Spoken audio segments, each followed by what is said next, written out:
بسم اللہ الرحمن الرحیم. السلام علیکم. نہ تو آج ہم یہ بات کریں گے کہ پچھلے 1 سے 1.5 سال کے درمیان پاکستان کی سیاسی ماحول میں کس قسم کے حالات برپا ہیں, کیسے ادارے ایک دوسرے کے آمنے سامنے ہیں, اور نہ ہی ہم یہ آج بات کریں گے کہ کس طریقے سے عوامی جو خواہشات ہیں اس کی دھجیاں اڑائی گئی, انتخابات کی دھجیاں اڑائی گئی, فارم 47 کو استعمال کر کے عوام کی رائے کو پیروں تلے کچل دیا گیا. آج ہم بات کریں گے 2 اہم واقعات کے بارے میں. ایک تو یہ کہ سنم جاوید کو ہائی کورٹ نے چھوڑا, ان کو کہا کہ آپ اسلام آباد کی پریمیسز میں رہیں, بعد میں ان کو سفید کپڑوں میں لوگ لے جاتے ہیں. تو یہ کیا ہو رہا ہے؟ ایک تو یہ بات. دوسری بات یہ کہ عطا طاہر نے بڑے آرام سے میڈیا پہ آ کے یہ کہا کہ ہم پی ٹی آئی کو پہ پابندی لگا دیں گے, جبکہ سپریم کورٹ آلریڈی یہ کہہ چکی ہوئی ہے کہ پی ٹی آئی نہ صرف ایک جماعت, سیاسی جماعت تھی ہے, بلکہ رہے گی. ڈاکٹر فاروق اسناد سے یہ پوچھتے ہیں, آپ کو کیا لگ رہا ہے ادارے اور یہ خاص طور پہ جوڈیشری اور ڈیپ اسٹیٹ ایکٹرز ایک دوسرے سے جس طریقے سے لڑ رہے ہیں, ایک دوسرے کے آمنے سامنے کھڑے ہوئے ہیں, اور اس کا فال آؤٹ سارا کا سارا عوام کے اوپر بجلی کے بلوں اور پیٹرول کی پرائسز میں آ رہا ہے, یہ کیا ہونے جا رہا ہے اگلے چند مہینوں میں؟ دیکھو بات یہ ہے کہ جب اگر آپ جو سیاسی عمل ہوتا ہے اس میں مداخلت کریں اور اس کو بگاڑیں اس کی شکل, تو پھر ہر چیز جو ہے وہ بکھر جاتی ہے, ہر چیز جو ہے وہ اپنی جگہ پہ کام نہیں کر رہی ہوتی. ٹھیک ہے. مثال کے طور پہ اگر یہ انتخابات کا نتائج مان لیے جاتے تو اس وقت 2/3 سے جو پی ٹی آئی جیتی تھی انہوں نے حکومت بنانی تھی مستحکم, انہوں نے پنجاب میں حکومت بنانی تھی, انہوں نے خیبر پختونخوا میں بنانی تھی, اور پھر انہوں نے آزاد کشمیر الٹیمیٹلی اور گلگت بلتستان میں بھی بنانی تھی. تو اس سے ایک معاملات جو ہیں وہ چل پڑنے تھے. لیکن اگر آپ نے ڈیپ اسٹیٹ نے جو جن کی 17 سیٹیں تھیں ان کے حوالے حکومت کر دی, آپ دیکھیے نا ابھی بھی جو پی ٹی آئی ہے وہ لارجسٹ پارٹی ہے اس ساری ریگنگ اور ساری بے ایمانی کے علاوہ بھی, اور سب سے کم سیٹیں جس کی ہیں وہ نون لیگ کی ہیں. ان کی اصل سیٹیں تو 17 ہیں. لیکن ڈاکٹر فاروق صاحب دیکھیے نا, ایک طرف جو مخصوص نشستیں تھیں خواتین کی وہ پی ٹی آئی کو مل گئی ہیں, دوسری طرف سائملٹینیسلی 1 ہفتہ بھی نہیں اس واقعے کو گزرا تو کہا جا رہا ہے کہ جی اس پہ پابندی لگا دیں گے. یہ کس قسم کا ہے؟ آپ کو نہیں لگ رہا کہ جوڈیشری اور یہ آپس میں بھی ایک دوسرے کے آمنے سامنے ہیں؟ جوڈیشری کے آمنے سامنے آئیں گے تو پھر جیلوں میں جائیں گے.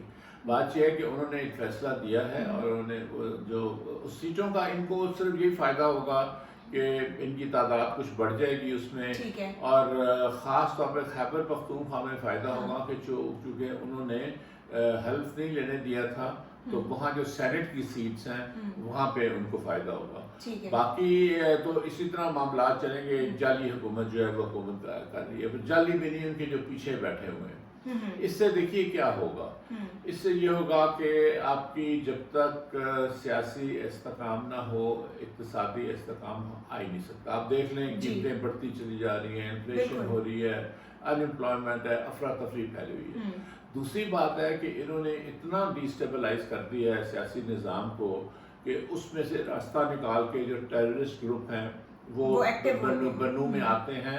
یہ خبریں پوری جو اصل خبریں ہیں وہ یہ ہیں, بنو میں وہ آتے ہیں, اور بنو پہ جو کنٹونمنٹ پہ آ کے وہ کوئی 20 گھنٹے رہے ہیں جس میں فائرنگ کا تبادلہ. تو میڈیا تو رپورٹ ہی نہیں کرتا ایسی چیزوں کو. وہ میڈیا کو چھوڑ دینا, وفات پا گیا. تو پھر اس میں یہ ہوا کہ گھمسان کی لڑائی ہوتی ہے. اس کے پھر دوسرے دن ہی ڈیرہ اسماعیل خان میں بھی یہ اٹیک ہوتا ہے. یہ ابھی بڑھیں گے چونکہ اگر جس طرح کی حرکتیں ہو رہی ہیں, اور جیسے کہ جو عمر ایوب ہیں انہوں نے بیان بھی دیا ہے کہ بھی آپ توجہ رکھیں جو ٹیررسٹ گروپس ہیں اور اپنے بارڈرز پہ, نہ کہ آپ لوگوں کو ویلو وہ ڈالے لے کے آ جاتے ہیں رات کے 2-2 بجے ان کو گرفتار کر کے لے جاتے ہیں, آپ کی ساری توجہ ادھر ہے. تو وہ بالکل انہوں نے صحیح کہا ہے. دوسری بات جو اہم بات میں کہنا یہاں پہ چاہوں گا, دیکھیے اس طرح آپ اپنے جو معاشرہ ہے اس کے جو معاشرتی اخلاقی اور جو سیاسی اور اقتصادی سارے معاملات ہیں ان میں آپ ایک توڑ پھوڑ لا رہے ہیں. آپ اخلاق بھی جو نئی نسل ہے آپ اس کو بھی تباہ کریں. آپ کیا نئی نسل کو یہ بتا رہے ہیں کہ دیکھو اگر بے ایمانی سے آپ جیت جاؤ, آپ کو ووٹ کسی اور کو ملے لیکن اس میں تبدیلی کر دی جائے گی اور آپ کے پاس زور زبردستی کی طاقت ہو, ہاں تو وہ صحیح ہے, وہ ساری چیزیں. اس کے بعد آپ جو ہے آپ جن کی اکثریت نہیں ہے وہ حکومت بنان ہے، یہ بھی ٹھیک ہے. اس کے بعد آپ لوگوں کے گھروں میں چلے جاؤ، بغیر وارنٹ کے گرفتار کر لو، یہ بھی صحیح ہے. نارملائز کر رہے ہیں ہم ساری اب نارمل آپ ساری جو اب نارمل جو چیزیں ہیں اور انلیگل چیزیں ہیں ان کو نارملائز کر رہے. پھر اس کے ساتھ انہوں نے اس کو بھی بہت ڈیمیج کیا، عدلیہ کو. عدلیہ میں اب چند ججز ہیں وہ کبھی کبھی وہ اپنا اختیارات جو ہیں. اچھا ڈاکٹر فاروق صاحب، آپ کو ججز کی بات سے میں ریلیٹ اس کو کر رہی ہوں. سننے والوں کے لیے اس طریقے سے کسی بھی پارٹی کو بین نہیں کیا رستہ، پہلے عوامی لیگ کو بھی بین کیا گیا تو کیا ہوا وہ ہم سب کے سامنے ہے. لیکن دوسری اہم بات یہ ہے کہ بیسیکلی حکومت ایک اعلامیہ جاری کرتی ہے جو الٹیمیٹلی ججز کے پاس ہی جانا ہے. کسی بھی اب اس وقت آئین میں یہ لکھا نہیں ہوا کہ وہ کتنا بڑا جو ہوگا پینل وہ سنے گا. 3 ججز بھی ہو سکتے ہیں، فل کورٹ ججز بھی ہو سکتے ہیں. وہ سارا طریقہ کار ابھی کلیئر نہیں ہے آئین کے تھرو. لیکن فائنلی پھر الٹیمیٹلی جوڈیشری کے پاس جائیں گے تو اٹس ناٹ ویری سمپل کہ ایک بات کہہ دی جائے اور اس پر عمل کر دیا جائے اور وہ ہو جائے. تو یہ ججز کے حوالے سے جو آپ بات کہہ رہے تھے یہ دوبارہ ان کی کورٹ میں آ گیا. دیکھیے نہیں، کورٹ میں نہیں آ گیا، یہ کچھ بھی نہیں ہے. آپ کسی کو غدار کہہ دیں، فارمر پرائم منسٹر کو، اس کو آپ ٹیررسٹ کہہ دیں، تو آپ دنیا کو کیا میسج دے رہے ہیں؟ آپ دنیا کو یہ میسج دے رہے ہیں کہ آپ کے جو وزیر اعظم ہے، وزیر خارجہ بھی شاہ محمود قریشی کو کے خلاف بھی غداری کا الزام ہے. وہ غدار ہوتے ہیں تو آپ سے معاہدے کون کرے گا؟ آپ کے بلکہ جو نیوکلیئر پروگرام ہے اس کے اوپر لوگ کوشچن مارک لگانے شروع کر دیں گے. اور آپ کی جو ساری جو ساخت ہے یا آپ کا جو حیثیت ہے پوری دنیا میں انٹرنیشنل کمیونٹی میں وہ زیرو ہو جائے گی. دوسری بات نہیں، میں یہ بات کرنا ہے. دوسری بات ہے کہ چلیے ہم ایک آرگومنٹ کے لیے کرتے ہیں کہ پارٹی بین ہو گئی. ٹھیک ہے، خیبر پختونخوا میں تو حکومت ہے، اس کا کیا بنے گا؟ اس کے بعد جب یہ پارٹی بین ہو جاتی ہے تو ان کے ممبران کہاں جائیں گے؟ یہ چاہتے ہیں اس ملک میں کوئی سول وار کروانی، یہ چاہتے ہیں کہ جو وہاں پہ ٹیررزم کی ایکٹیویٹیز ہو رہی ہیں وہ جو لوگ ہیں بد دل لوگ کے ان کے ساتھ مل جائیں. اور پھر پورے جو ہو چکا ہے، پاکستان بڑی مشکل سے بچا تھا. تو اس لیے آپ اس قسم کی جب حرکتیں کریں گے، آپ پہلے آپ یہ بھی سوچ لیں کہ آپ کی اقتصادی حالات کیا ہیں. کیا آپ وہ برداشت کر سکیں گے؟ آپ کے پاس وہ پیسے نہیں ہیں لوگوں کو تنخواہیں دینے کے لیے ہوں گے، اور آپ اس قسم کی ایکٹیویٹیز کرنے ہیں، اور دنیا آپ کو آپ کے اوپر سوالیہ نشان لگا رہی ہے. امریکن کانگریس کی آپ دیکھ لیں، اس کے بعد اب اسٹیٹ ڈپارٹمنٹ نے بھی کہہ دیا ہے آپ سے کوئی بات نہیں کر رہا. میں ایران کا اخبار دیکھ رہا تھا جو ان کے نئے صدر منتخب ہوئے ہیں، انہوں نے سب سے پہلے ترکی کے صدر کو فون کیا، پھر انہیں قطر سے بات کی، پاکستان سے انہوں نے بات کرنا بھی گوارا نہیں کی. اس لیے کہ یہاں پہ آپ نے ڈی اسٹیبلائز ویسے ان کو یہ بھی نہیں پتا کہ انہوں نے بات کرنی کس سے ہے. ہاں کس سے، ہاں صحیح کہہ رہے ہیں، یہ بھی نہیں پتا. اور دوسرا آپ نے اپنے حیثیت آپ نے یہ بنا لی ہے خطے میں اور بین الاقوامی دنیا میں، اس لیے یہ بہت خطرناک کھیل. اچھا مجھے ایک اور بات بتائیں، یہ جو ڈیپ اسٹیٹ ہے کیا یہ سیلف ڈسٹرکشن پہ نہیں آئی ہوئی؟ آپ روز ایک ایسی کوئی حرکت کرتے ہیں جس سے آپ کا جو امیج ہے عوام کی نظر میں انٹرنیشنلی نیشنلی وہ بھی تباہ ہو رہا ہے. یہ بھی تو ایک جس طرح کینسر ہوتا ہے اپنے سیلز کو خود ہی مارنا شروع کر دیتا ہے. مجھے تو لگتا ہے یہ سیلف ڈسٹرکشن میں بھی آ گئی. دیکھیے میں تو ایک جو سینیٹر تھے نون لیگ کے، میں ان کی بات ذرا دہرا دوں.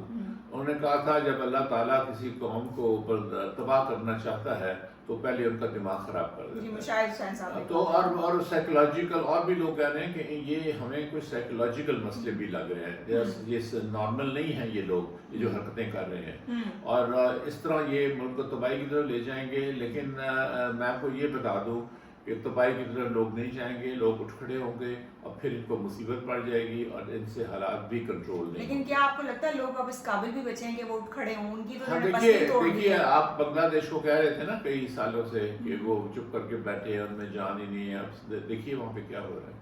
وہاں پہ 6 لوگ مر چکے ہیں اب تک، رائٹس ہو رہے ہیں جو ختم ہونے کو نہیں آ رہے.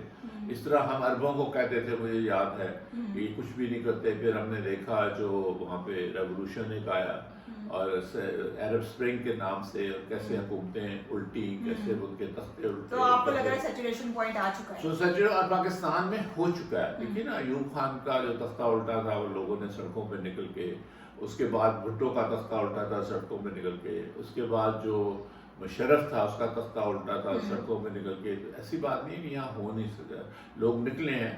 لیکن کچھ ٹریگر ہوتا ہے نا. یہ مجھے ڈر یہ ہے کہ یہ نہیں لوگ اس سے پہلے لوگ نکلیں یہ سول وار میں نہ پاکستان کو نہ پھنسا دے یا ایک انسرجنٹس کے ساتھ ان کی گمسان کی افغانستان کے ساتھ انہوں نے چھیڑ چھاڑ شروع کر دی. دیکھیں نا چھیڑ چھاڑ کی ہے نا, تو انسرجنٹس جب سے لڑنا پڑے گا, اور اگر طالبان نے انسرجنٹس کی مدد کی اور آپ کی ہوسٹائل آبادی جس کو آپ نے رات کے 2-2 بجے ان کے گھروں میں گھس کے ان کی عورتوں کے دوپٹے بھی چھینے ہوئے ہیں, تو وہ تو آپ کی سائڈ نہیں دیں گے نا. تو پھر آپ کس بل بوتے کے اوپر ان کا مقابلہ بھی کریں گے, آپ اپنے لیے بھی کھڈا کھود رہے ہیں. اب بھی وقت ہے کہ آپ باز آ جائیں اور جو سیاسی عمل ہے اس کو صحیح طریقے سے قانونی طریقے سے چلنے دیں.